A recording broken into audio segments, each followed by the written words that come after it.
We interrupt this program to bring you a special report.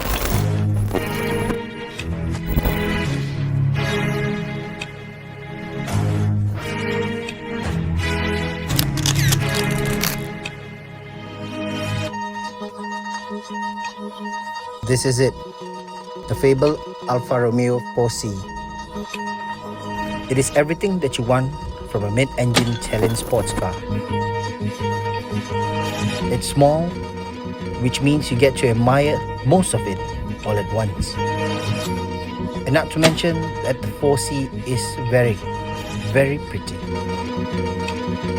Its chassis is made of carbon fiber, which makes it light.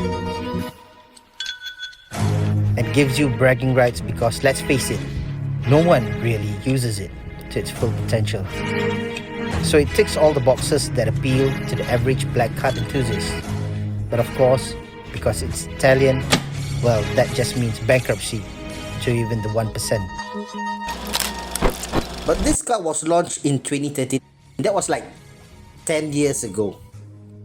But this particular 4C is here.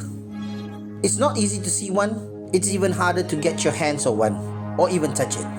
Which begs the question, why don't people get something like the Porsche Cayman that isn't the Cayman?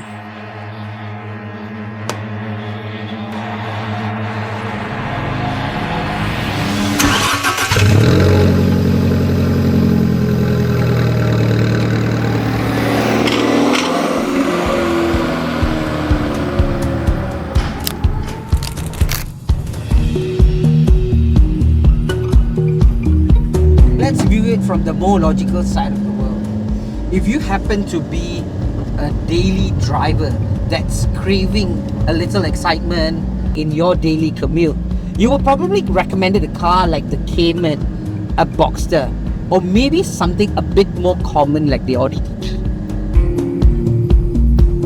Sitting here now in the 4C, I can hardly understand why would anyone pick either of those two in comparison. They say the 4C for me, it's such a small and nimble car. Being in this cabin space, I am really happy. It's got all these little gadgets that's not too complicated. It's just perfect. It's just something that I can reach and touch. So the only problem here when driving a 4C is the dual dry clutch system. If I'm going for a long road trip, I have no issue with the transmission. It's perfectly fine. The only issue starts is when I drive it into the city center, whereby the traffic is horrendous. The dual dry clutch takes so long to upshift, and this is something that I really do not adore at all. And it's not only just the sticky gears that you'll find annoying when you're going around cities.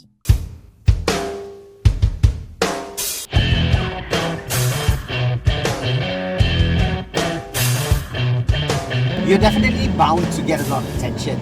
I mean, it being as rare as it is, and if you opted a bright red paint job, it's not the most subtle thing to drive. But at least you know how the outside of the car looks like. So the only problem is a gearbox that hates low speeds and a lot of eyeballs in your direction on your grocery run. But what if you could have gotten a 4C because it was an Alfa Romeo?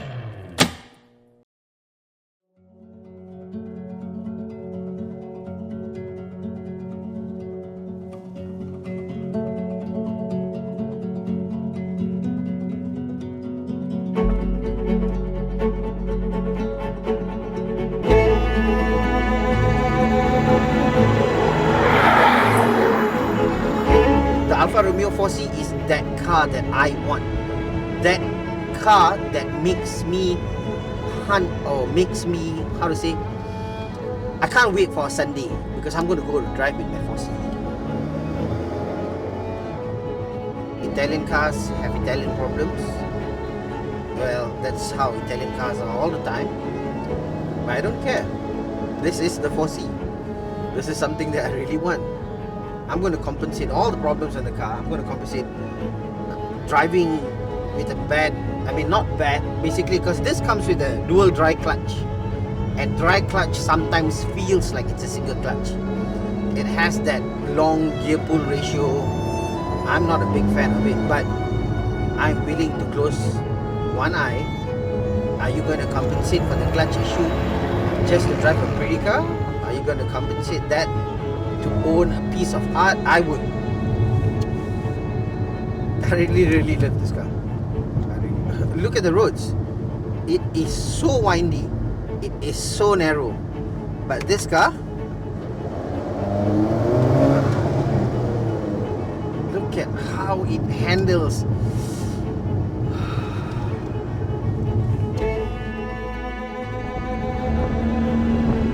If you have a look in the interior from the outside, for a person that is big like me, you will actually feel slightly intimidated because it is low to the ground. The seats are really low. You've got to bend yourself a bit to get into the car. But once I'm in the cabin, somebody that's my size, it's actually really spacious. I've got a lot of legroom. I can open up my legs as wide as possible. The steering wheel distance between me and the steering wheel is just good enough. It's not too close. You've got a carbon monocoque chassis. You're basically opening the door. I see carbon everywhere.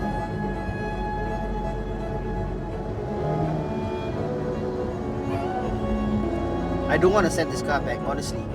I want to keep it for the rest of my life. I swear to God. Alfa has made an exceptional car. Alfa has built the 4C. There are other models, but the 4C is just enough for me. I really don't want to send the car back. I want to keep it for the rest of my life. I want to enjoy this. I want to take it out on the weekends. I want to take my wife out on a date on this car. This is just that car. And one day, I would like to give this car to my kids and let them enjoy what I'm feeling right now. I want them to feel the same thing. That's the Alfa 4C for you.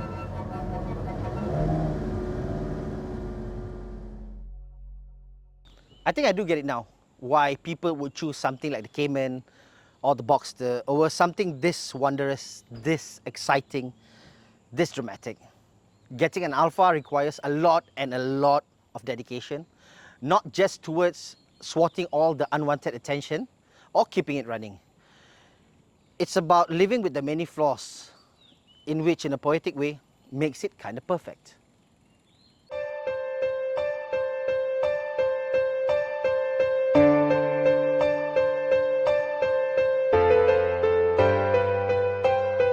It's what makes an Alfa Romeo the closest thing to being a human.